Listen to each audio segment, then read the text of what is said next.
Hi, welcome back to another FCHS Family Foodie video. My name is Cate Diamond, and I'm a nutrition educator for Rutgers Cooperative Extension FCHS. Today, I'm going to be making a creamy and refreshing smoothie that takes 5 minutes to blend up and would be a perfect quick and easy breakfast or a tasty after-school snack for you and your kids. When I was in college, I worked in a smoothie shop, so I have plenty of smoothie experience, and I always recommend using frozen fruit for a smoothie because it blends it up much thicker.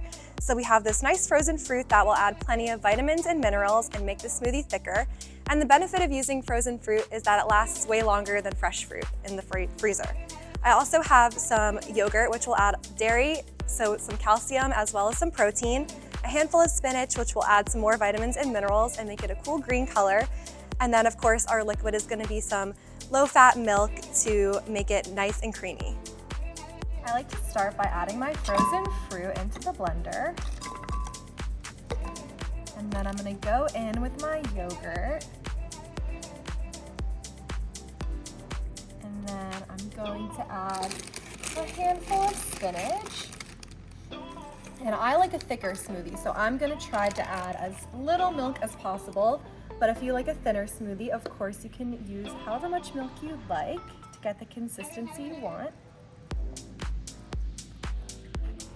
And now I'm gonna blend up my smoothie. Now our smoothie's all blended up and it turned out this lovely green color. This smoothie would hit the spot after a long day at school. And it would also make a great base for a smoothie bowl that you could top with your favorite granola, seeds, nuts, and fresh fruit.